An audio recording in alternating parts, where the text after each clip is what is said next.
Attention, vous écoutez un programme audioactif.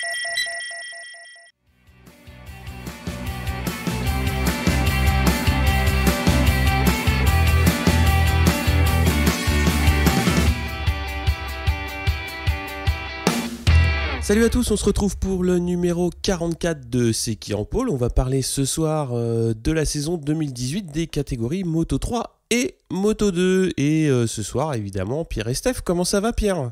Bah écoute, ça va super. Les fêtes approchent. Je suis content de reparler de moto avec vous. Ouais, un petit rhume de saison classique ? Ouais, classique, rien de méchant. Je m'en suis sorti. Ouais, coin. Ça paraît un peu canard. Non, ça va. Steph, ça va ? Bah écoute, oui, j'ai aiguisé ma mauvaise foi parce que, comme Pierre le soulignait il y a pas si longtemps, ça fait du bien de reparler bécane et donc par là même d'être un petit peu insolent. Ah bah justement, on va commencer par un point, qu'on n'avait pas prévu à l'origine et qui est pas dans le conducteur, mais j'aurais une petite question puisqu'il y a Alberto Puig qui nous a qui a donné quelques nouvelles quand même, une petite carte postale de vacances. Qu'est-ce que vous en pensez, les jeunes, là ? Je vais laisser Pierre commencer parce que non mais je sais pas trop. Parce qu'en plus parmi tout ce qu'il a dit, qu'est-ce que on va rebondir peut-être sur le pire qu'il a fait, quoi, cracher sur Dani Pedrosa quand même, comme il l'a fait. Ouais. Je pense que ça, enfin, je parle pour moi du coup. Moi, ça m'a choqué. Enfin, je comprends pas à quoi ça sert de dire ça maintenant, quoi. Ça fait genre l'ex un peu éconduit, qui est encore un peu rageux, je sais pas pourquoi, mais peut-être qu'il voulait le prolonger encore chez Honda, que c'est Dani qui a pas voulu, j'en sais rien, mais ouais. C'est bizarre cette histoire. Il aurait pu le prolonger encore chez Honda puisqu'il était team manager. Il a préféré prendre Lorenzo et prend Lorenzo. Hein. Ouais, mais pourquoi tu dis comme, enfin, non, ça me dépasse d'être méchant comme ça avec les gens, quoi. Un mec qui t'a apporté autant de victoires, qui était plusieurs fois vice-champion du monde avant l'arrivée de Marquez, c'est pas nécessaire. Et puis il a été son manager quand même. Ouais. Donc tous les 2 ans, c'est lui qui allait toquer à la porte chez Honda pour dire qu'est-ce qu'on fait, on reste, on part, je prends 10%, 15%, comment qu'on fait ? Et puis au bout du compte, il prenait son petit pourcentage au passage. Et pour finir, quand le mec prend sa retraite, dire ouais mec, de toute façon t'es qu'un loser, t'as jamais voulu gagner, quoi. C'est un peu décalé par rapport en plus à la vision d'un Pedrosa qu'on a, qui paraît toujours souriant, gentil, bosseur surtout, quelqu'un qui bosse pour l'équipe, pas que pour lui. Du coup, c'est vraiment une personne sur laquelle autant on peut dire des choses sur d'autres pilotes parce qu'ils sont forts en gueule, etc. Ils ont un caractère particulier. Je ne vise personne. Autant Dani Pedrosa, c'est un peu le dernier à qui tu peux te permettre de porter des jugements comme ça.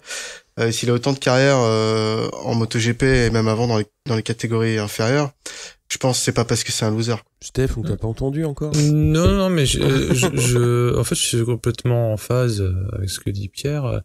Et je plus sois en disant que s'il avait clashé Biaggi, à la limite on s'en serait foutu parce que tu vois le fait qu'il tape sur Pedrosa, c'est vraiment comme si tu shootais dans Bambi, quoi. Tu vois le délire. Non mais t'imagines le film, il s'arrête, il y a un freeze frame et t'as un Lascar de vendredi 13 qui vient trucider Bambi en live. Non, déjà. Et puis comme Murdoch, tu l'as bien dit, Cyril, excuse-moi, je sais plus, tu couperas quel est pas le bon prénom. Cyril, il a été agent, donc en fait, il est jugé parti, dans les 2 cas, c'est pas correct, effectivement. Et puis, s'il trouvait que Pedrosa était pas assez combatif, il fallait qu'il lui dise pendant sa carrière, pendant qu'il était son agent, et pas quand il lui piquait, X%, quoi. Comme tu l'as bien rappelé. Donc, c'est une conduite de sale type. Voilà, tu vois, je reste poli, mais c'est peut-être encore plus violent quand tu restes poli. Non, ouais. Mais encore une fois, c'est pas pour radoter, mais ouais, des gens un peu fantasques comme Iannone, pour pas le nommer, tu peux toujours dire, oui, d'ailleurs, les gens se sont pas privés de lui rentrer dedans, Iannone, mais il y avait peut-être un peu de matière. Ouais. Mais alors ça justifiait, il y avait à dire, donc. Il y avait à dire. Après, on connaît pas les torts de tout le monde, on va pas refaire le match ou l'histoire, mais là, sur Pedrosa, c'est la dernière chose que je m'attendais à voir arriver, quoi. C'est comme si t'avais dit que Rocheteau, c'était un boucher, quoi. Enfin, ça, là, c'est pour parler aux plus vieux. Ouais, bah oui. Mais Tu connais pas Rocheteau, Pierre? Si, de nom, je connais Mais ce Ah, monsieur. de nom, c'est ouais, quand de même nom. l'homme à 0 carton, moi, si je ne m'abuse. Rocheteau. Je suis pas pour sûr, sa c'est carrière. Lineker T'es qui a sûr pris 0 carton. Ah ouais. Bah, moi- Rocheteau, je suis pas sûr qu'il en ait pris beaucoup. Hein. Ouais, mais Faudrait voilà. vérifier, ouais. Mais c'est Domenech, par contre, c'était le contraire. C'était Ah oui. le C'est boucher. la même coupe de cheveux avec la moustache, mais... Ouais, c'était un gladiateur, le gars. Il s'était trompé de siècle ou de millénaire. Donc voilà pour la Bon. petite, cette petite frappe de Guillaume. Et puis, l'autre petite news que je voulais évoquer avec vous, c'est la signature qui a été annoncée maintenant il y a quelques semaines au GMT avec Jules Cluzel qui va arriver en Super Sport. Donc je voulais avoir un petit peu votre point de vue là-dessus, quoi. Mais ça fait plaisir parce que on sait que l'entente était déjà bonne entre les personnes. Et puis le gars est talentueux, qui ne l'est pas dans le paddock certes, mais ouais, ça fait partie des Frenchies du gros potentiel, quoi. Et puis le GMT, c'est vrai, se réoriente. Ouais, réorientation Ouais. vitesse en passant par la 600, quoi. Donc ça va devenir un peu comme Tech 3. Je pense qu'on va les suivre au même titre que Tech 3, avec peut-être moins de palmarès, mais la même sympathie déjà. Ouais. Parce que dans un cas t'as Poncharal, dans l'autre cas t'as Guyot, c'est quand même des super mecs. Donc et puis j'imagine toute la team, attention, parce qu'effectivement on parle que des gens qu'on voit, mais on se doute bien que la team derrière. Alors peut-être que ça sautera au montage, mais qui est-ce qui était en galère de mécano et que c'est c'est lui. c'est ça, c'est le GMT qui lui a, on va dire, prêté les mécanos, je sais pas si le terme est correct, mais oui, ils l'ont aidé, quoi. Support, ouais. Donc c'est la continuité, c'est pour ça que je trouvais que c'était bien qu'il y ait cette signature, parce que c'est des gens qui se connaissent et s'apprécient. Bien, Oui, qu'est-ce qu'on dit c'est un peu ça ce qui ressortait des discours, c'est que Jules était content d'avoir trouvé un accord avec le GMT, hein, parce qu'il n'y a pas qu'une histoire de feeling. En tout cas, il a toujours dit que ce qu'avait fait le GMT pour lui en cours de la saison au Portugal notamment, c'était génial, qu'il s'entendait super bien avec la team, qu'il s'entendait super bien avec l'autre pilote, le pilote du GMT à l'époque, Perolari, et qui lui aussi est prolongé pour la saison prochaine. Donc on aura 2 Français dans un team français. Franchement, c'est une super nouvelle. Moi, je suis content pour lui. Je suis content de voir que Mayas reste aussi dans la catégorie. Ouais. Et on voit aussi arriver Jules Danilo, du coup qui a pas retrouvé de guidon en Moto 2. Ça a été annoncé, donc il y a Jules Danilo qui va arriver également dans la catégorie Super Sport sur Honda, lui par contre. Du coup, voilà, toujours une catégorie qui plaît aux Frenchies, j'ai l'impression, le Super Sport. Voilà, maintenant j'attends plus que une annonce pour Loris Baz, qui tarde à venir quand même, mais voilà. Bon, on va attaquer avec le petit numéro du numéro. Pour le coup, on va en avoir 2 pour le prix d'un, puisqu'on avait zappé le 41 avec Aleix Espargaro, mais on se rattrape en faisant le 44 et le 41 aujourd'hui. On va commencer donc par l'ancien, Aleix, qui est né donc en 89. Il commence en 125 en 2005, donc, et il va monter en 250 l'année suivante en cours de saison, jusqu'en 2009. Donc pas une victoire, pas un podium, et quand même il réussit à arriver chez Pramac avec une Ducati en MotoGP. Il y reste 1 an et redescend en Moto 2 en 2011. Il sera 11e du championnat et chope un guidon CRT chez Aspar.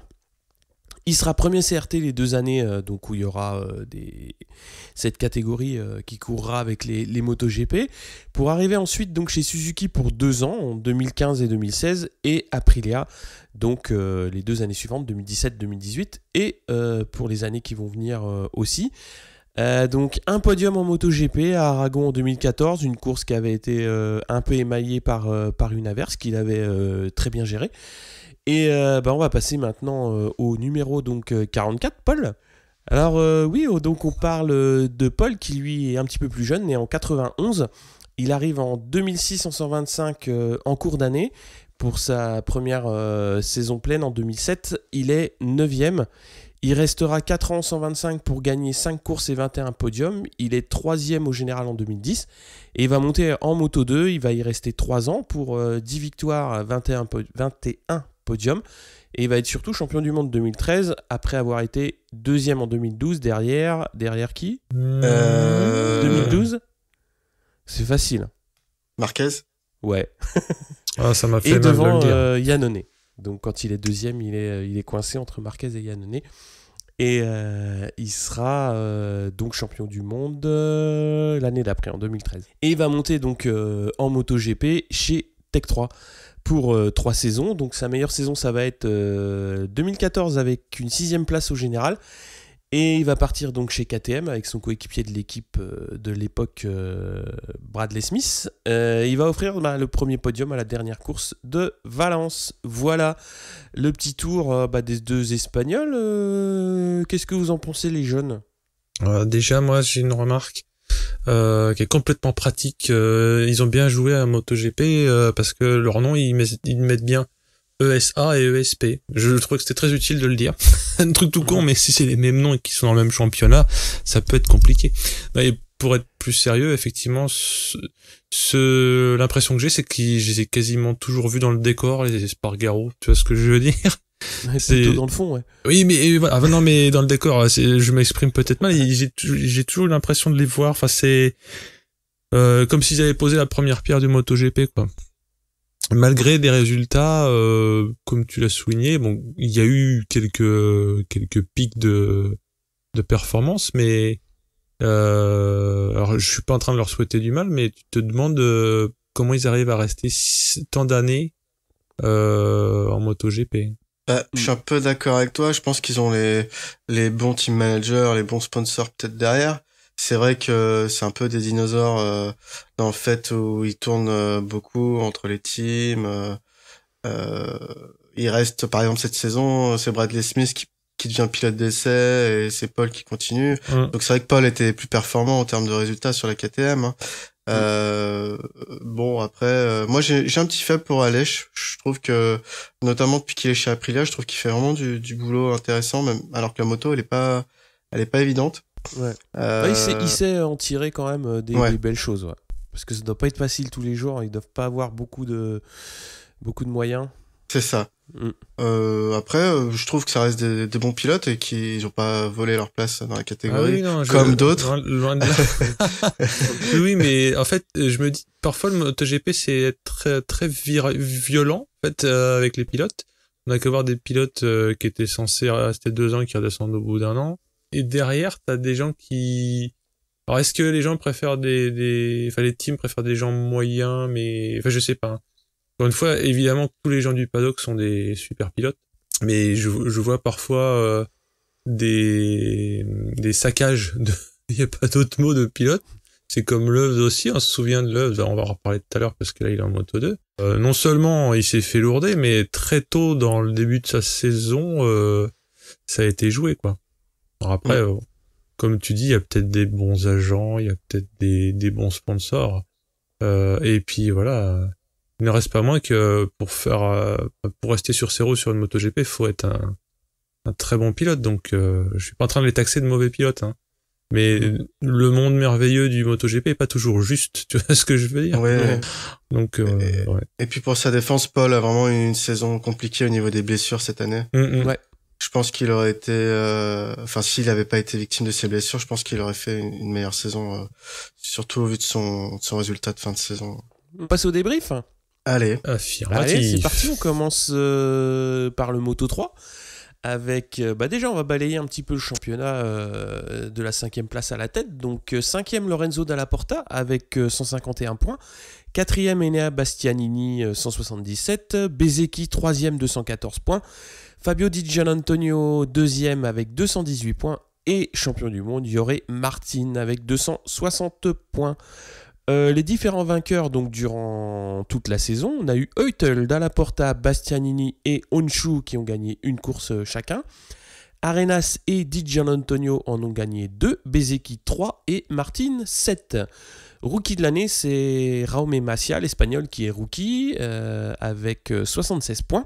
Voilà, donc dans les points forts, on va dire, de cette saison, évidemment, on peut pas passer à côté de Martin qui a été au rendez-vous. L'année dernière, il fait 4e au général et compte tenu des pilotes qui sont montés, il était évident que ce serait un candidat au titre s'il n'y avait pas de gros pépin et il est titré, donc c'est une belle confirmation. Il a été assez régulier sur toute la saison aussi, donc toujours présent. C'est assez, on va dire, je dirais pas normal, mais ouais, il a été régulier, présent, toujours bien. Et on a eu Di Giannantonio quand même qui a fait assez peu parler de lui, j'aurais tendance à dire, puisque l'année a été pas mal focalisée sur le duel Bezzecchi-Martin. Et finalement c'est Di Giannantonio qui est vice-champion, on va dire à la régularité, puisque Bezzecchi sur la fin de saison ça a été un petit peu plus irrégulier, un petit peu plus difficile. Mais bon, on a quand même donc Di Giannantonio qui fait une belle année avec 6 podiums, donc 2 victoires, ce qui est pour la catégorie vraiment, vraiment bien, quoi, parce que les places sur le podium, c'est toujours à l'arrache, hein, on va dire. Hein. Ouais, c'est ça. Moi, si j'ai regardé un peu le résultat des courses là, et c'est vrai que Di Giannantonio, il a manqué que 2 fois la ligne d'arrivée. Ouais. Et toutes les autres fois, donc il a terminé dans les points, alors que Martin et Bezzecchi, par exemple, ils ont raté 5 fois la ligne d'arrivée, quoi. Soit 19 finish, etc. Donc c'est là où on voit qu'il est beaucoup plus régulier que ses compères. Maintenant, il lui manquait le petit plus qui lui aurait ramené plus de victoires ou plus de podiums, je pense. Martin, je suis d'accord avec toi, il fait une saison exceptionnelle. Après, les trois ont ont animé le championnat cette année. Parce que derrière, c'était trop irrégulier. Il y avait, même si en début de saison, on pouvait parler de Canet ou de Bastianini, voire d'Andrea Mignot, ils ont pas su être présents dès le début de la saison, quoi. Donc ouais, voilà. Mignot, ça a été assez, ouais, ça a été bizarre, hein, parce que il fait quand même un début de saison qui est pas mauvais, puisqu'il loupe de peu le podium aux États-Unis, il fait 2e en France, 5e en Italie, puis après ça commence à être une fin de saison qui est beaucoup plus compliquée, où il fait difficilement un top 10 sur le reste de la saison, mais bon, après, ouais, c'est des saisons qui sont pas toujours faciles à faire. Hein. Ouais, donc après, on a ces trois-là, du coup, qui partent l'année prochaine, qui montent. Si je me trompe pas, donc on verra, on en reparlera, je pense, dans le débrief de pré-saison, mais donc je pense que la catégorie sera à nouveau challengée l'année prochaine. Ah de toute façon le Moto 3 c'est toujours ça, hein. Dès que t'as les gros qui montent derrière, ça pousse. Ça a poussé très très fort. Donc t'as parlé vite fait donc de Canet et pas vraiment rendez-vous, quoi. Je l'avais noté et je te laisse en parler. Ouais, donc Canet qui commence super fort la saison, il fait deux belles secondes places au Qatar et en Argentine. Après, il y a un gros trou d'air et à nouveau, il va re-signer 2 deuxièmes places à Assen et en République tchèque. Et puis après, il fait plus rien non plus, quoi. Donc en fait, sa saison était très bizarre. Je pense que ça joue beaucoup au mental chez lui parce que c'est incompréhensible un peu ce qui se passe. Si t'as une bonne moto, t'es censé faire des résultats réguliers, plus réguliers que ça, quoi. Ouais. Donc oui, je sais pas trop. Je pense que, en tout cas, cette saison, c'était vraiment une déception. On verra pour l'année prochaine parce qu'il reste un candidat sérieux, je pense, avec son expérience dans la catégorie. Donc voilà. Steph, t'as un petit mot à dire sur Canet? Canet, pas tant que ça, c'est plutôt Bezzecchi. Moi, si je ne m'abuse, il a eu plutôt de la malchance. Il y a eu des chutes mal placées, si je me souviens bien, non? Ouais, il y a eu 2-3 fois où oui, il se fait prendre. En fait, ce que j'ai retenu de la saison au global, c'est l'importance des chutes qu'on va dire en paquet, enfin pas les gros paquets, mais les morceaux de 3, quoi. Enfin, et alors c'est jamais des attentats, c'est des chutes qui, on va parler de faits de course et bien sûr, hein, il y a jamais de ce que j'ai vu, il y a pas eu de truc. Alors on pourrait toujours dire oui, si j'étais arrivé moins fort. Pas en Moto 3, non. Non, pas en Moto 3. Non, mais tu vois, on aurait pu toujours dire si j'étais arrivé moins fort, mais ça reste des choses qui peuvent arriver à tous les pilotes, mais sauf que si je me trompe pas, ce qui a faussé à mon sens la fin du championnat et qui fait que t'as un deuxième au mérite, un peu à la Hayden quand il a gagné en 2006 aussi, c'est c'est celui qui finit. En fait, donc c'est sûr que les 4 points d'écart avec Bezzecchi, tu les trouves facilement. Épicerie, sans du tout démériter. Là, je sais pas pourquoi je suis si gentil, je me prends des précautions oratoires. Non, mais c'est parce que voilà, encore une fois, j'ai un énorme respect pour tous les pilotes qui sont à la catégorie, même pour les livreurs de pizza d'ailleurs. S'ils sont pas morts, c'est qu'ils sont bons. Mais là, ouais. Il me reste ce regret que Bezzecchi ait pas pu enquiquiner Martin plus que ça. Tu vois ce que je veux dire, hein. Il y a eu quand même un moment de la saison où c'était quand même l'écart était. Ouais, bah oui. Ça restait à une course près, quoi. De l'été, au sortir de l'été jusqu'au début de la tournée outre-mer, c'était serré, ouais. Clairement. Donc moi c'est ce que j'en ai retenu plus. Pour autant c'était pas soporifique, entendons-nous bien, mais je me souviens de déception de voir des chutes qui niquaient le championnat un peu, si on peut dire. En fait, on connaît le fin mot de cette histoire, c'est Dovizioso qui a refilé son chat noir à Bezzecchi. Oui, c'est entre italien. Ouais. Non mais c'est ça. Je trouvais pas comment expliquer mieux, mais c'est ça en fait. T'as vraiment l'impression qu'il s'est fait victimiser sans que quelqu'un l'ait victimisé, mais c'est plutôt le sort qui s'est acharné sur lui, quoi. Donc c'est plutôt ce que j'en retiens en termes de saison, de déroulé de saison. Parce que sinon Martin a été impérial, évidemment. Déjà 7 victoires, comme on sait que les trucs ça se joue à un coup de dé, souvent au dernier tour, tellement les gens sont en paquet, que là... Voilà, tout comme l'avait fait Mir précédemment. En gros, n'importe qui peut gagner, sauf que, comme par hasard, c'était tout le temps Mir. Enfin, tu vois ce que je veux dire, il y a le petit truc en plus, quoi. Pareil, Martin, peut-être que des fois il finit pas, mais la plupart du temps il gagne. Alors, ça doit se nicher au micro détail. C'est ce qui fait la différence entre les excellents et les champions, quoi. Pierre, t'avais un autre pilote qui t'a un petit peu déçu, donc. Mais j'en ai déjà parlé cette saison, alors on va dire je radote, malgré mon jeune âge, je radote. C'est Boulega, Boulega, 18 points marqués sur toute la saison, hein. Il a disputé que 14 courses, donc il a fait, parmi ces 14 courses, il y en a 6 qu'il n'a pas fini, et 4 hors des points. Et donc 4 courses où il a pas pu s'aligner, les 4 dernières. Donc je trouve que c'est une longue descente aux enfers pour ce pilote après une première excellente saison en 2016 où il avait vraiment ébloui alors que c'était un rookie dans la catégorie. Il avait marqué 129 points en 2016. Il avait fini 7e au championnat. Ouais. Donc la saison l'année dernière était moyenne. On va dire qu'il était déjà sur une pente descendante avec le recul. Et cette saison était catastrophique sur tous les points de vue, alors qu'il reste dans un team de premier plan, hein. C'est pas comme on va parler d'un Jules Danilo qui rame avec un team pourri. Voilà, lui SkyVR 46, il a toutes les ressources qu'il faut, quoi. Donc je suis content quand même pour lui parce que j'ai rien contre le bonhomme, hein. Je suis content pour lui qui passe en Moto 2. Je pense j'espère pour lui qu'il va réussir à reprendre de la confiance en lui et pouvoir nous montrer son talent parce qu'il en a. Voilà, donc c'était ma grosse déception cette saison, c'était Boulega particulièrement. Ah oui, c'est clair, hein. Après oui, moi je l'avais pas trop suivi cette saison, mais c'est vrai que t'as repris ces années précédentes.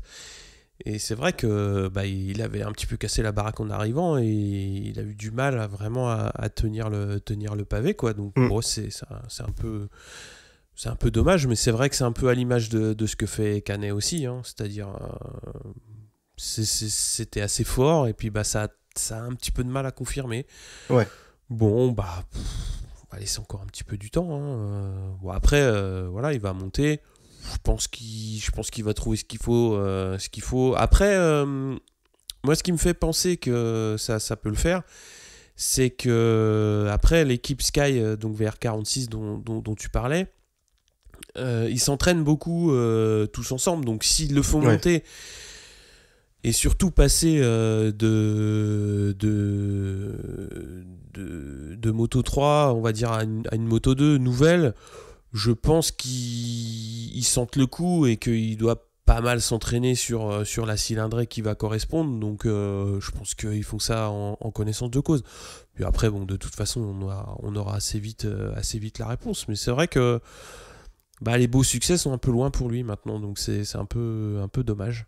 Ouais, puis ce qui est valable avec tous ceux qui montent cette année, c'est que d'après ce que je pense, mais bon, ça vaut ce que ça vaut, comme on change de moto, ils auront peut-être moins à pâtir de pas être expérimentés par rapport aux autres pilotes. Alors certes, les autres pilotes auront déjà été en Moto 2, ça compte pas pour rien, mais il y aura un tel gap à cause du moteur que ça peut placer les rookies Moto 2 quasiment à égalité avec les autres. Ouais, ils vont être un petit peu moins pénalisés. Voilà, moins pénalisés. Tout le monde aura un petit apprentissage à faire, même si ceux qui ont déjà fait de la 600, à mon avis, ils auront déjà une certaine habitude. Ouais, tu vois, mais par rapport la catégorie, ouais. Les châssis vont forcément changer, donc ouais. Les briscards du Moto 2 seront peut-être un peu décontenancés, ce qui aura peut-être tendance à niveler avec les petits jeunes. Je ne sais pas d'ailleurs. Peut-être que c'est des grosses conneries ce que je raconte. Donc, comme tu le disais, on le saura vite. Ouais, on le saura assez vite. Après, dans les surprises, on va forcément parler de la dernière course du Turc Öncü. Tom nous en avait parlé l'an dernier, et bon, sa wildcard à Valence est très prometteuse pour la saison qui s'annonce. On verra comment ça va se passer pour lui, parce que il est quand même, mine de rien, très jeune. Il va devoir maintenant courir avec des gars qui sont très très expérimentés aussi. Il va découvrir un petit peu le tour du monde, on va dire, moto. À son âge, ça va être assez, je dirais pas difficile, mais on va voir justement comment il va l'appréhender. Mais il a montré déjà sur la course à Valence que la pluie, ça va, il maîtrise. Ouais. Après, ce qui me fait marrer, c'est que à la fois il a fait quelque chose d'extraordinaire pour lui-même, mais à la fois il s'est mis dans un pétrin pas possible en allant chercher cette victoire, parce que ça lui met une pression de fou pour l'année prochaine. Et du coup, tout le monde va attendre qu'il réitère cet exploit régulièrement même. Et du coup, si ça vient pas rapidement, les résultats, il risque, après je le connais pas le bonhomme, mais il peut se décourager, quoi. Maintenant, ce qu'il a fait à Valence, c'était exceptionnel, malgré le fait que peut-être la pluie fait que les autres se sont moins donnés, vu que le championnat était déjà joué, qu'ils voulaient pas se blesser avant de partir en vacances, j'en sais rien. Mais la course qu'il a fait, c'était exceptionnel. Enfin, je revois les images là, c'était bluffant, voilà. C'était chouette, hein. Ouais, ce qu'il a déjà pour lui, c'est de pas, parce qu'il aurait pu complètement, je sais pas quoi, psychoter dans les 2 derniers tours. Se foutre par terre, tu sais, parce que plus tu fais attention, plus t'as de chance de te bûcher, c'est à l'extrême. Donc ça, il a déjà réussi à gérer ça. Alors, s'il continue à avoir la tête froide, ça peut être prometteur. Hein. Parce que il a quoi? Il a 16 piges. Il a 16 piges. Il a pas encore 16 ans. Hein. Ah ouais. Il a pas encore 16 ans. Donc. D'ailleurs, c'est quoi le point de règlement pour les âges? Donc c'est 16 ans en Moto 3 et Fabio est arrivé à 15 ans, presque 16 ans en Moto 3, il a eu une dérogation en fait. Et du coup je crois qu'en Q ça doit jouer pareil, il me semble qu'il a peut-être la dérogation, mais alors en fait c'est effectivement 16 ans, mais si t'es champion de CEV ou de Red Bull Rookie Cup, tu peux t'aligner plus jeune. D'accord. Et étant donné qu'Öncü, il a été, je crois qu'il a gagné la Rookie Cup. Ouais. Petit règlement Camoulox, quoi. Avec la règle. Non, mais je vois très bien que c'est justifié. Non, mais je dis, c'est tel âge, sauf si. Et hop. C'est exactement le même cas. Ça s'est fait la même année que Marquez. Normalement, Marquez aurait jamais dû pouvoir. Enfin, c'était interdit d'avoir un rookie dans des équipes officielles. Oui, avec le HRC. Et donc le HRC a dit nous on veut prendre Marquez dans l'équipe officielle. Et puis nous on est le HRC.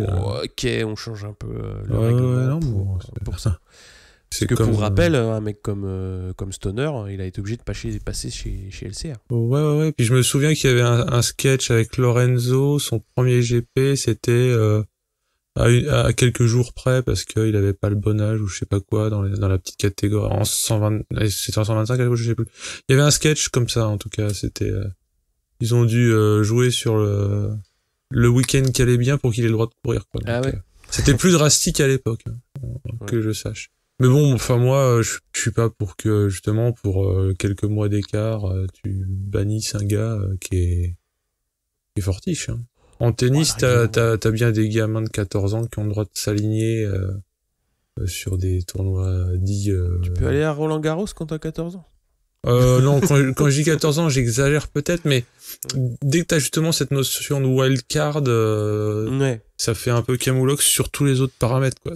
Ouais. Donc voilà, après, non, mais c'est super parce que l'année dernière, si je me trompe pas, la tête brûlée c'était Mazia, enfin Ouais. ceux qui avaient fait des étincelles, et on voit que d'ailleurs il a confirmé, enfin il a le niveau, quoi.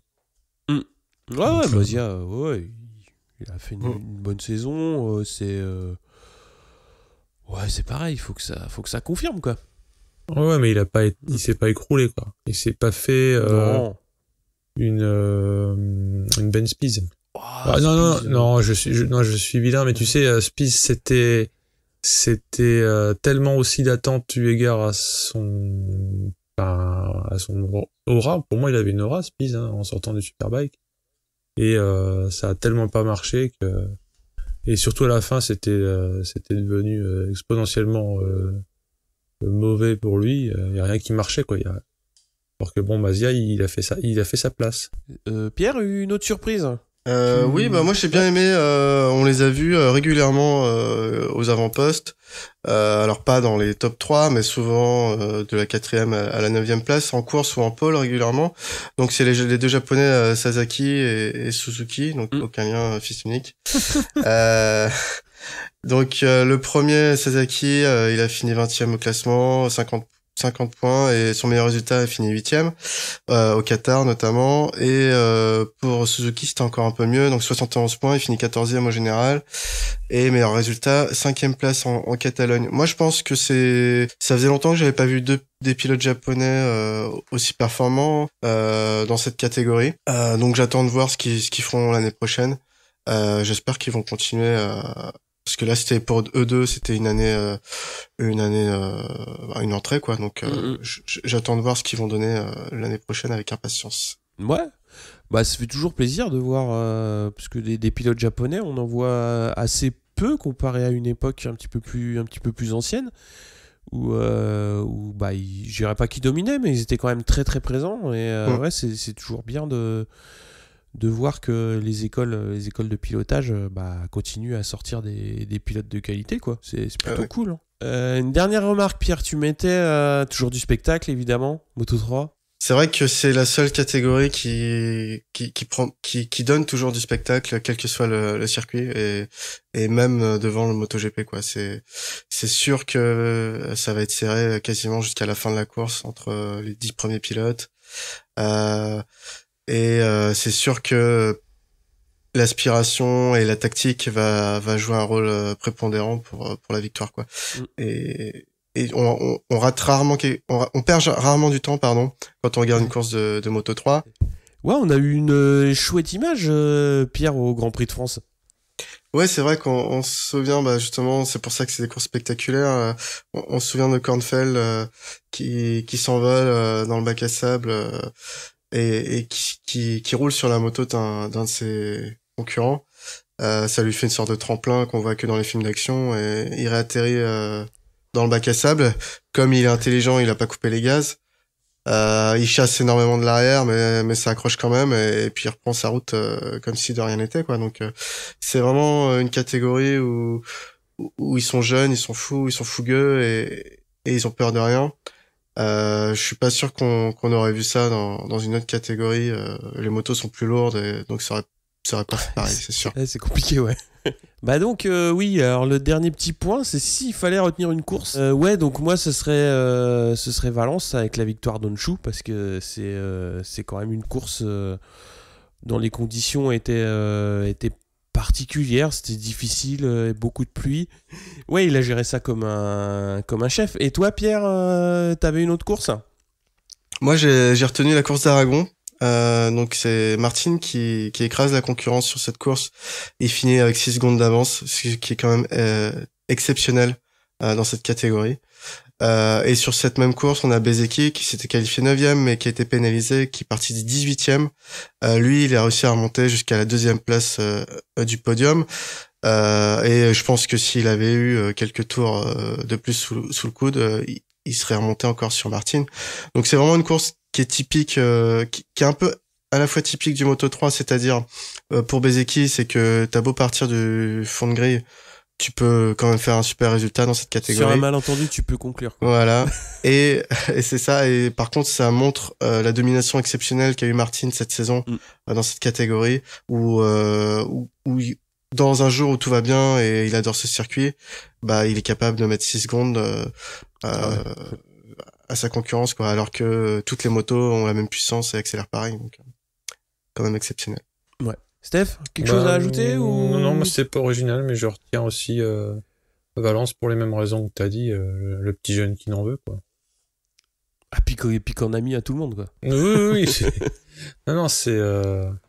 là, ça fait partie des fois où je crois pas dire d'ânerie quand on voit en disant qu'on voyait son team toujours le dire de ralentir. C'est toujours les gestes vers le bas, là. Genre, non, mais c'est bon, arrête. Et lui, toujours droit dans ses bottes, si on peut dire, et complètement la poignée dans le coin, sûr de lui, en fait, mais visiblement pas trop. Donc voilà, je te copie, Cyril. J'ai bien aimé cette... surtout que c'était, en plus, pour nous, là, le podcast IRL, donc il y avait de l'ambiance. Ah oui, puis il y avait de la bière, en plus. Ouais.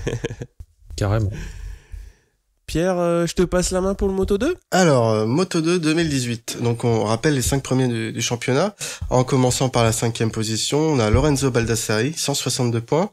4e, Alex Marquez, 173 points. Brad Binder, 3e, 201 points. Miguel Oliveira finit second avec 297 points. Et, Francesco Bagnaia, 306 points. Donc, les différents vainqueurs durant cette année, on a eu Pasini, Marini et Baldassari avec une victoire chacun. Quartararo, alors une victoire officielle selon MotoGP, mais selon nous 2 victoires parce qu'on lui accorde celle du Japon. Binder, Oliveira chacun 3 victoires et Bagnaia 8 victoires au compteur cette saison. Rookie de l'année, Mir 6e au classement général. Du coup, Cyril, qu'est-ce que tu retiens des points forts de cette saison en Moto2? Bah moi c'était surtout Bagnaia, hein. C'est pas original parce qu'il est champion du monde, mais déjà il confirme après sa 5e place de l'an dernier. Il a été devant toute l'année, régulier. Il a vraiment fait une super belle saison, quoi. Il y a vraiment rien à acheter. Que dire de plus? Qu'est-ce qu'il y aurait à dire? Ouais, Mir aussi, au départ je l'avais pas retenu, mais il fait une super saison. Pareil, pour un rookie c'est assez exceptionnel de le voir à ce niveau là parce qu'il s'est adapté très très vite, il a très vite été très rapide. Et bon, après c'est normal qu'il monte en GP aussi vite parce que ça sert à rien qu'il reste dans cette catégorie autant qu'il monte. Mais ouais, moi c'est Bagnaia parce que c'est pareil. Moi l'année dernière j'avais été impressionné par la fin d'année des KTM puisqu'ils avaient tout pété, que ce soit Oliveira et Binder. J'avais un peu peur qu'ils dominent un petit peu trop cette saison. Et bon, ils ont été devant aussi, mais de voir que Bagnaia a réussi vraiment à tenir la dragée haute et en plus à être champion, j'ai trouvé que c'était vraiment, vraiment chouette, quoi. Parce que bah, c'est pareil, hein, c'est un super pilote, mais il est dans des très très bonnes conditions pour bien piloter tous les week-ends. Il est devant, c'est super. Enfin, c'est super pour lui, c'est super pour le team. C'est vraiment... ouais, moi je trouve que c'est vraiment excellent, quoi. Tu veux parler de... Ouais, Steph ? Ouais, bah en fait, t'as évoqué Cyril KTM. Pour moi, c'est plus ça que je retiens, c'est que je les attendais, mais vachement mieux. Alors peut-être que j'étais trop figé sur le GP de Valence de l'année d'avant, mais KTM, pour moi, allait faire un step, tu vois. Et rien que le fait qu'il le fasse pas, ça m'a surpris. Après, Bagnaia, clairement, évidemment, on enfonce des portes ouvertes en disant qu'il était impressionnant. Mais en plus, pour les éventuelles personnes qui aimeraient bien Rossi, tu peux toujours dire quand même, c'est la team Rossi. Mais c'est pas que une marque. Enfin, c'est une marque parce que Rossi c'est un homme d'affaires. Mais il y a le délire du ranch, tu vois, il y a la famille. Donc voilà, c'est pas pour voir du Rossi partout, attention, hein, mais bon, déjà il a un demi-frère qui est là en sous-marin. Mais non, mais plus sérieusement, Bagnaia. Mais j'ai lu d'ailleurs un entrefilé. Alors c'est peut-être des trucs qui sont sortis de leur contexte, mais Rossi aurait dit Bagnaia a énormément de talent, mais celui qui bosse le plus c'est Morbidelli. Alors est-ce qu'il est en train de comparer le talent et le boulot? Faudrait que je lise l'interview, hein. Mais après mais voilà, c'est ce que peut-être lui constate, c'est que Bagnaia c'est plus on va dire la pépite, et Morbidelli c'est une pépite aussi, mais qui est peut-être moins de facilité, donc qui pour compenser bosse 2 fois plus.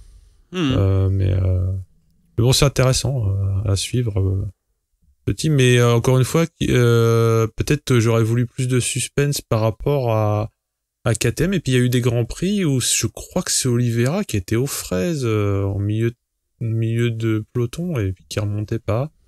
Ça m'a surpris, ça.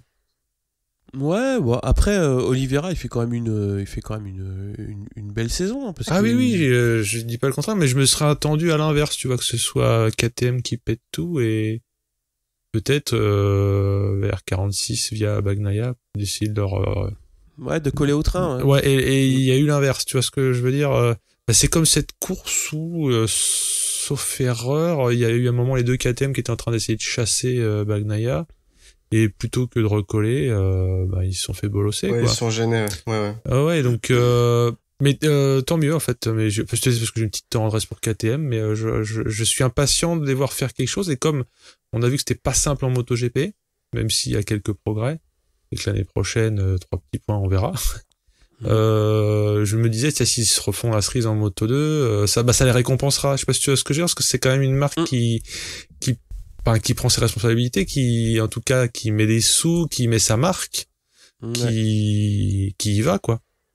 Et pour l'instant, je prie pour que il y ait pas les actionnaires qui disent on arrête. Non, je pense pas, non. Vu les autocollants qu'il y a sur la moto, je pense pas, non. Non, mais ça marche. Mais voilà, enfin, j'aimerais qu'une équipe que j'estime méritante ait plus de retour, même en gloire, pas forcément dit sur investissement, mais voilà, c'est le petit regret que j'avais. Je fais un peu mon Cassandre, mon pénible. Après, on va parler un petit peu de Quartararo quand même. Ah bah oui, évidemment. Qui ça? Je connais pas ce monsieur. Tu connais pas? Ouais, le début de saison, il a été quand même un petit peu compliqué, on va dire. Hein. Il a mis du temps un petit peu à prendre la mesure de la moto et de son nouveau châssis. Mais bon, après, il gagne à Barcelone. Bon, c'est un petit peu tard dans la saison, peut-être, mais bon. Il n'avait pas fait un top 10 du tout depuis le début de saison. Donc le mec qui vient, il gagne en faisant la pole. Au bout du compte, il finira quand même la saison régulièrement dans le top 10, pas loin des avant-postes. Il fait 10e au championnat. Il y a effectivement cette disqualification au Japon qui vient un petit peu ternir le bilan, puisqu'il aurait pu être nettement mieux placé au global. Ouais, mais il a attrapé la queue du Mickey en ce sens que il monte, quoi. Ouais, voilà. Ouais. Donc là, c'est... D'ailleurs, moi, je suis ravi, hein, attention qu'on se méprenne pas sur ma remarque, mais je continue de trouver ça miraculeux, en fait, sa montée. Étant donné le prix des places. Ouais, oui. Mais tant mieux, je suis miraculeux / content, attention.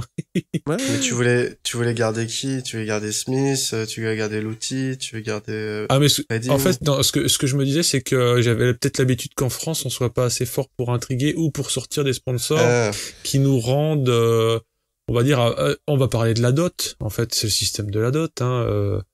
T'as 36 moutons, un domaine, et un titre de noblesse, vas-y. Là, des fois, t'as l'impression que c'est un peu ça, tu vois. Alors que là, on pense que c'est un pilote qui a du jus. Je serais surpris quand même qu'il ait des sponsors au niveau de certains. Et il intègre un team où son coéquipier n'est pas non plus un Mickey. Donc voilà, j'ai presque, certes sa victoire je l'ai retenue, sa deuxième victoire qui en est une, mais bon on y reviendra pas, ou peut-être que si. Et plouf, tiens, il y a de la lumière, il est entré et plouf, une place en MotoGP.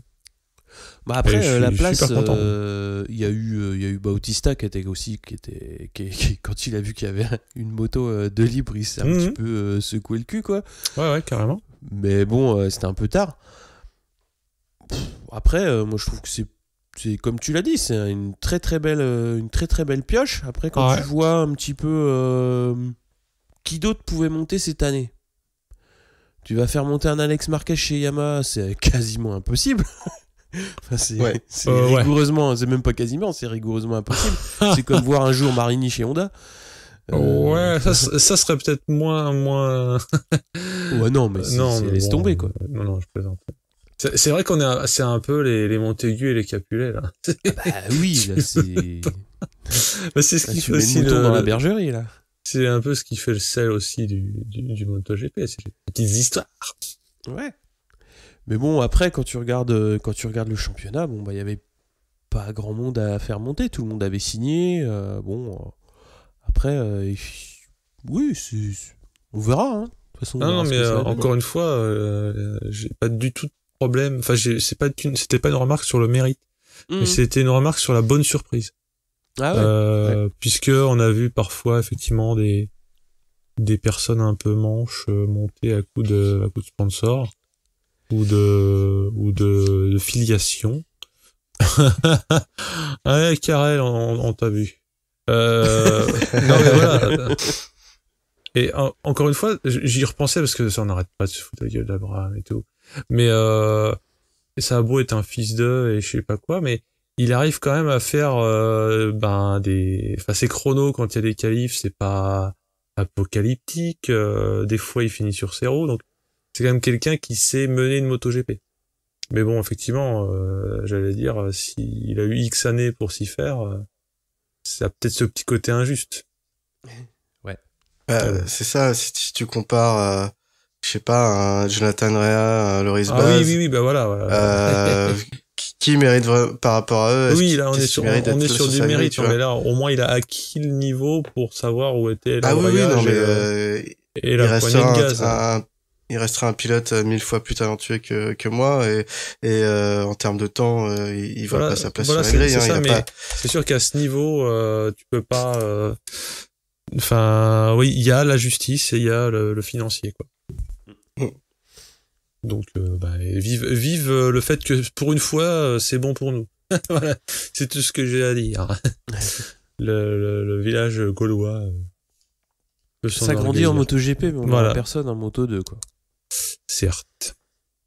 Alors au rang des déceptions, moi je voulais quand même parler un petit peu de Barbera, qui a fait à peu près la même que Yoni Hernandez, hein, c'est-à-dire qu'il a été éjecté en cours de saison après le Mugello, donc 6 courses.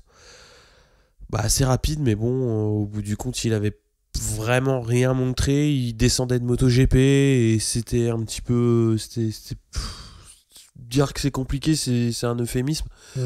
Et donc bon bah voilà quoi. Après la deuxième déception, c'est Sam Loves hein, quand même. Ouais. Qui lui pareil, on a pas mal comment dire, ce qu'il a subi chez Aprilia c'était pas chouette, mais bon là ce qu'il a montré cette année c'est pas génial non plus. Bah il tombe tout le temps en fait, hein, c'est ça. Ouais, beaucoup de chutes, ouais. Ouais, beaucoup de chutes. Ouais, 49 points, 16e au général, c'est quand même pas génial. Savoir qu'il y a 2 ans, il était 5e. Et bon, après, on a vu ce qui s'est passé en GP, quoi. Mais ouais, c'est dur. J'espère que l'année prochaine, ça va recoller, quoi. Bah ouais, parce que effectivement, sa maltraitance nous avait fait prendre parti pour lui, et c'est toujours le cas d'ailleurs. Mais c'est vrai que c'est assez incompréhensible que quelqu'un qui avait fait des meilleurs résultats avant n'y arrive pas. Mais visiblement, c'est pas comme... C'est pas simple, hein. Ouais. À mon avis, c'est pas simple. Hein. C'est Enfin, pas... il le prouve, hein. Ouais, c'est pas comme à l'école, si tu redescends de classe ou d'une classe, tu te balades. Bah là, non.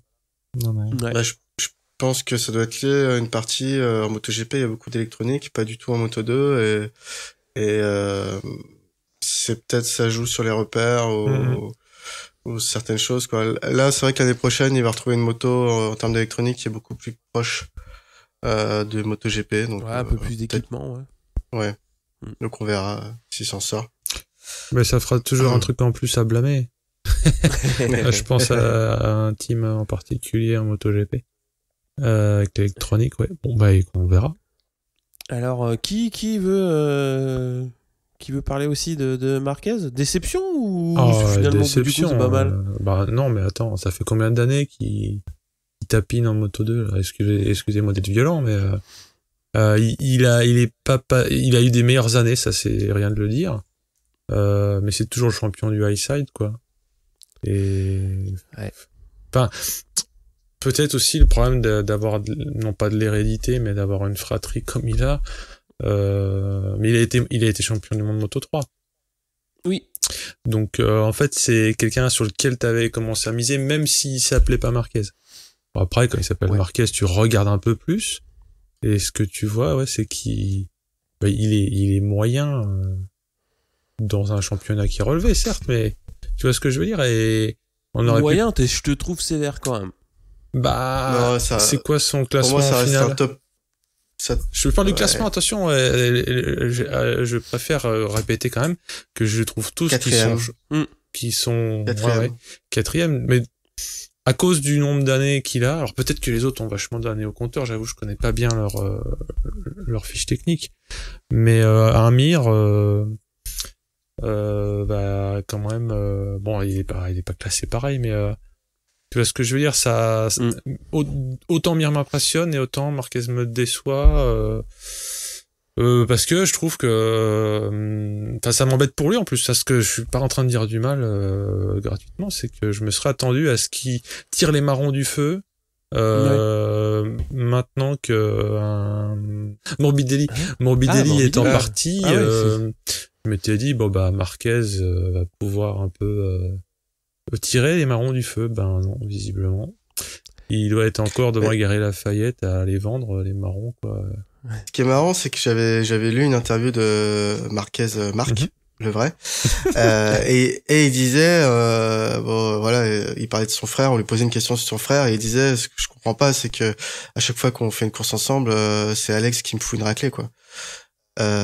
Il disait ça peut-être un peu en rigolant, donc je pense que c'était du off-road en plus, mais bon, c'était quand même amusant de voir que il est pas a priori loin de son frère en termes de talent, quoi. Ah non, mais je pense que franchement c'est le coup c'est à la fin du bal qu'on paye les musiciens. T'as l'impression que tous forts autant qu'ils sont, ben lui il a toujours le coup de pas de bol, quoi. Ou soit la mauvaise chute. L'année passée, il s'était bien niqué une vertèbre, je crois. Ça, c'est les dangers du métier. Et je pensais que l'année, justement, qui vient de s'écouler, allait lui être favorable. Ouais, il a fait un été pourri, hein. Bah, voilà. Donc, bon. Mais je le dis avec d'autant plus de virulence que j'en attendais quelque chose. Évidemment, on peut être déçu que par les gens dont on attend quelque chose. Moi, je pense qu'il va rester un sacré challenger pour l'année prochaine.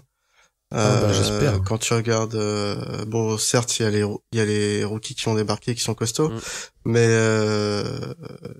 il y a pas énormément de gros challengers dans ceux qui restent à mon goût. Enfin, je trouve que il y a des vieux briscards, mais qui ont jamais su performer au bon moment. Je pense à Schroeter, à des Vieré. Bah justement, Vieré, mon pote. Tom Luthi qui redescend, les Pasini aussi, enfin tout ça, ils ont énormément d'expérience, mais je suis pas sûr qu'ils vont arriver à se battre pour le titre l'année prochaine. Enfin bon, là j'anticipe un peu. Moi mes déceptions, je recolle, je sens que je digresse. Recolle les wagons. Mes déceptions cette année en Moto2, donc Pasini que j'adore, j'ai mis as usual, quoi, parce que Le mec, il fait des bonnes qualifs. Souvent, il part dans le paquet de tête. Et puis, soit dès le milieu de course, il s'essouffle, quoi. Il perd le fil et rapidement il se fait reprendre. Ou alors, soit il chute. Enfin voilà. Grosso modo, c'est toujours l'un des deux scénarios. Il a une victoire cette saison et j'étais très content. Mais à part ça, c'était un peu poussif. Après, l'autre déception, même si c'en est pas vraiment une parce qu'il a fait une super saison, c'est Miguel Oliveira.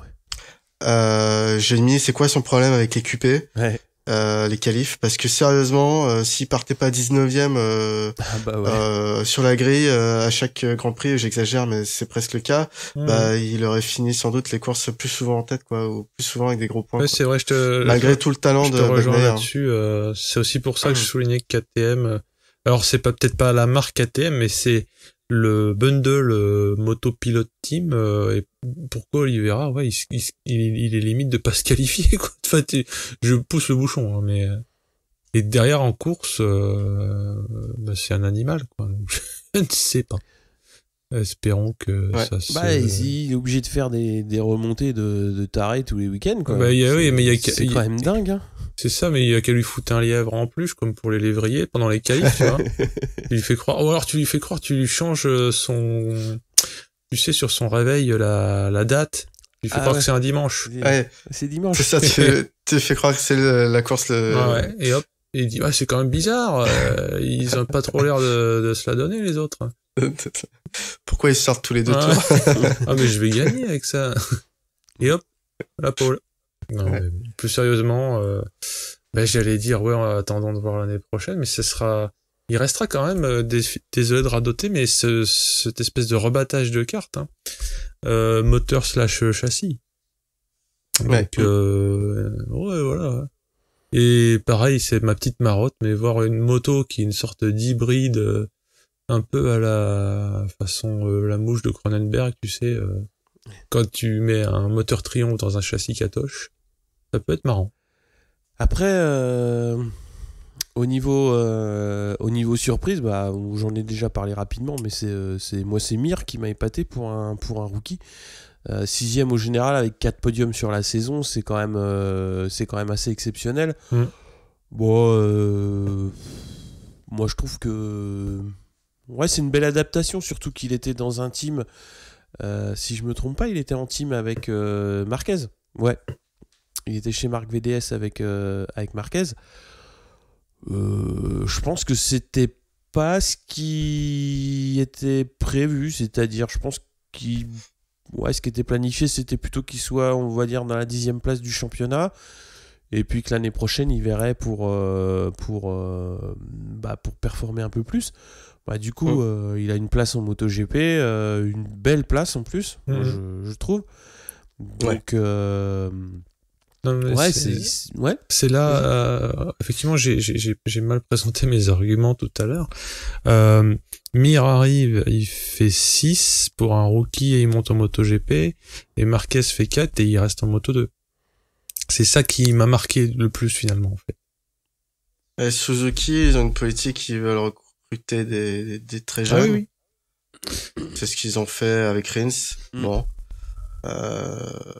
Après, peut-être que Suzuki voulait pas embaucher un Marquez. Peut-être aussi, ouais. C'est peut-être que dans ce cas-là, son patronyme le dessert. Ouais.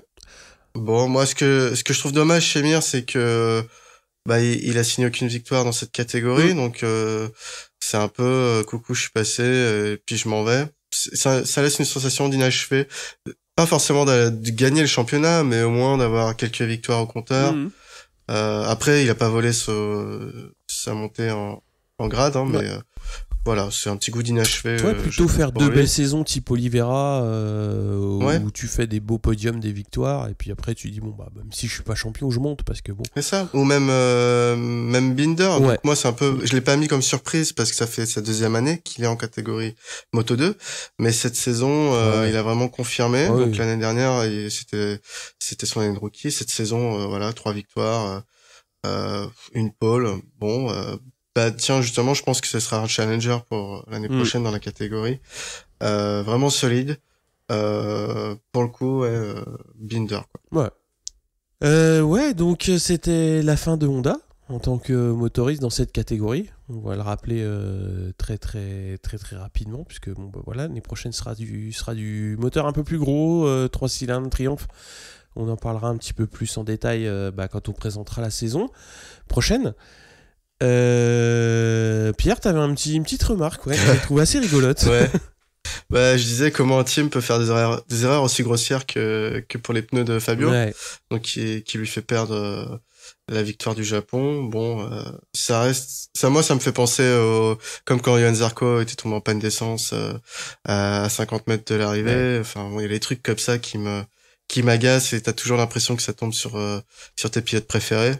Parce que forcément, quand c'est pas ton pilote préféré, tu le vois peut-être moins de cet œil et ça te touche peut-être moins. Hein, mais quand Rossi pète un moteur au Mugello, hein? Toi, tu t'en fous, voilà, toi. bah c'est Toi, tu ouais, t'en fous. ça me touche moins. Non, en plus, ça me fait rire parce que on dit toujours que les Japonaises c'est fiable, mais pas plus que les autres. Voilà, non, mais c'est sûr que là, c'est même pas un problème mécanique, quoi. C'est juste qu'ils ont peut-être été trop vite sur un paramètre ou le pneu était plus chaud, plus froid que ce qu'ils pensaient. Bref, ouais. C'est un peu dommage. Ouais. Mais l'autre remarque particulière que j'ai sur la catégorie, c'est donc on en a pas parlé parce que je pense qu'on en a suffisamment parlé précédemment, mais que Fenati va revenir en Grand Prix. Voilà.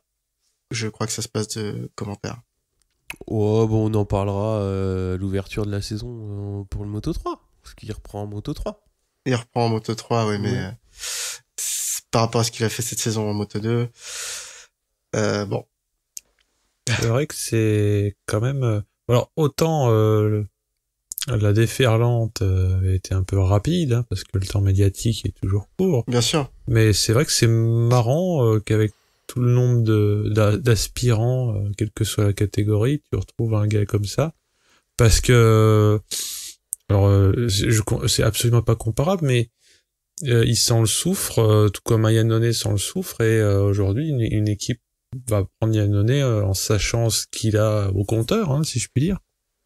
Bah là, ce gars-là, c'était d'ailleurs pas son premier exploit, si tu me passes l'expression.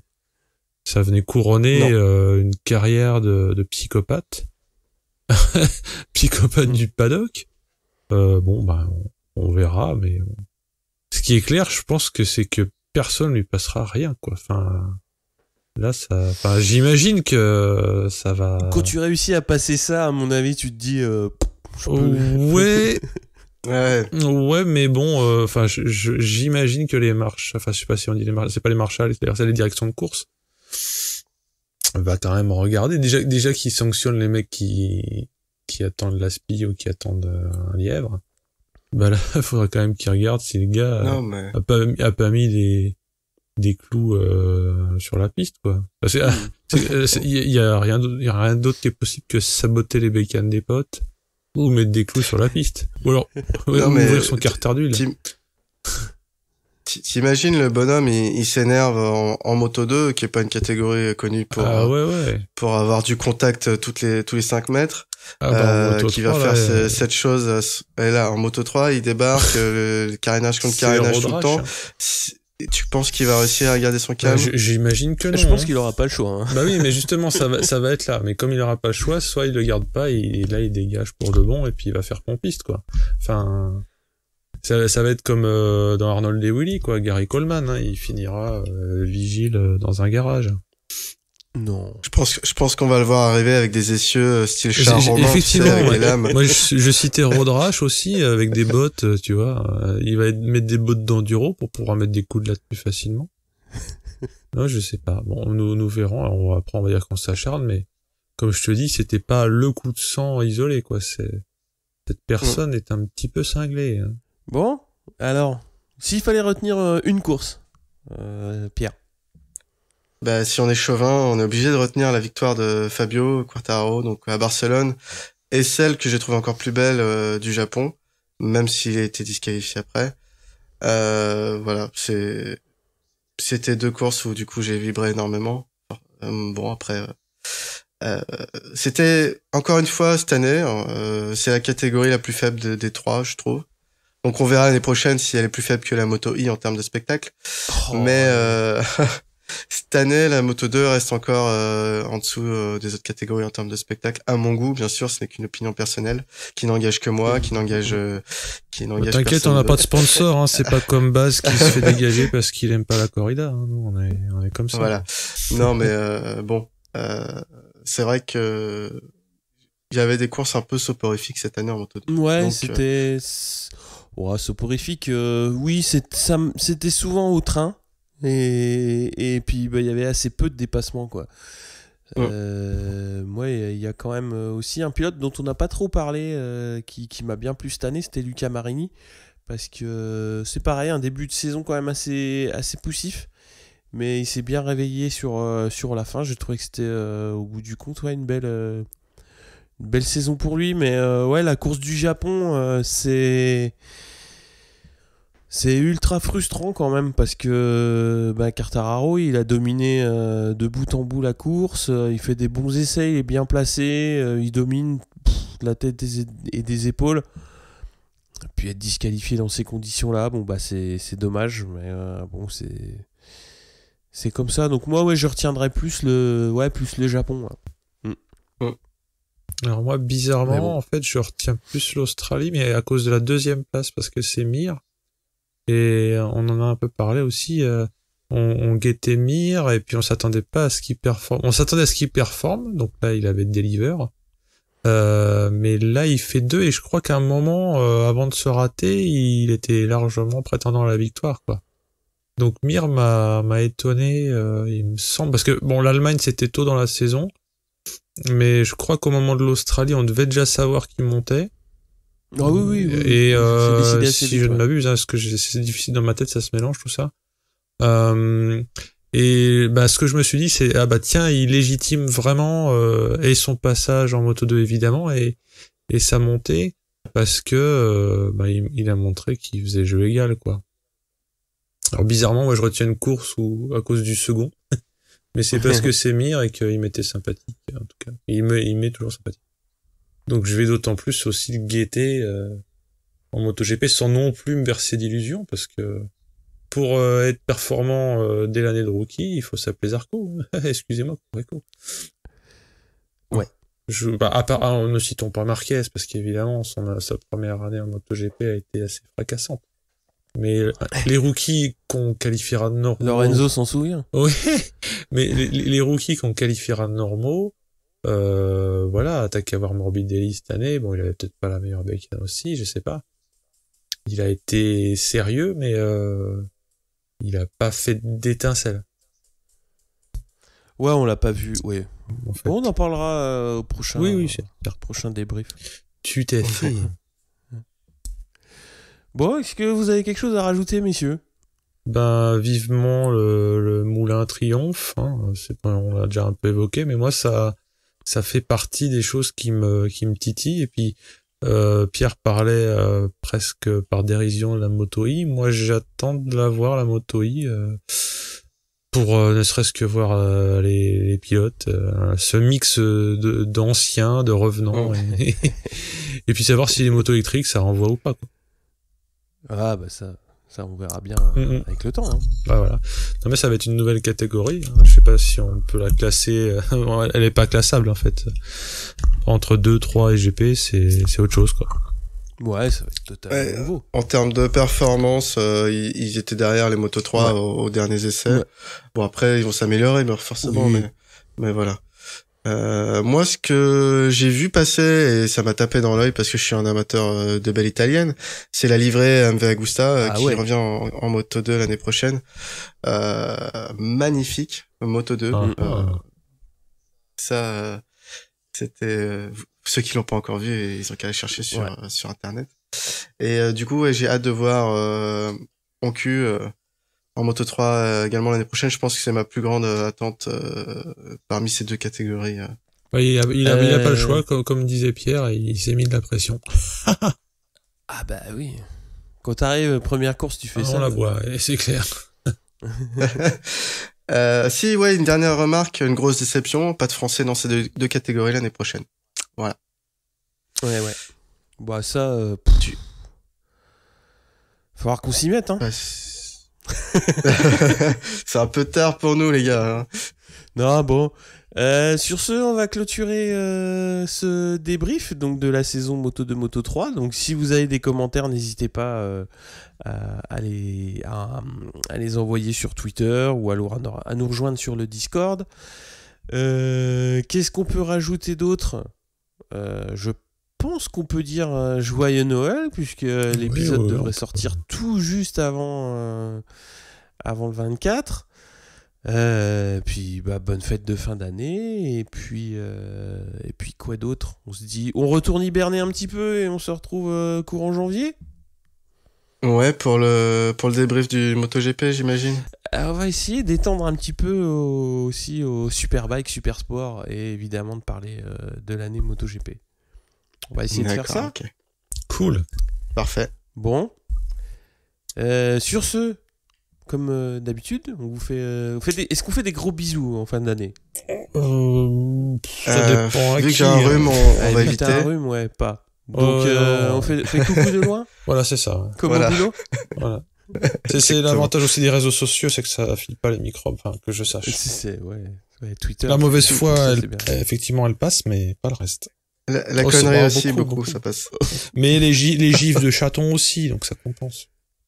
Tu veux que je t'envoie un joli gif de chaton ? Ça, je sens que si tu dis ça, c'est qu'il se fait éventrer à la fin, non ? Ou c'était le premier degré, d'accord. J'ai trouvé un super gif de chaton. D'accord, ok, non, parce que je crains le truc où ça se finit mal, quoi. Mais non.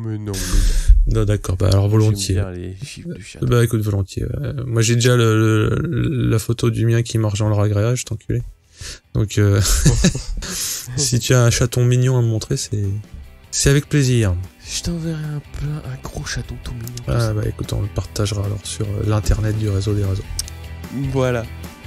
Bon. Messieurs, merci en tout cas à vous. Eh bien, merci à vous. Et à la prochaine.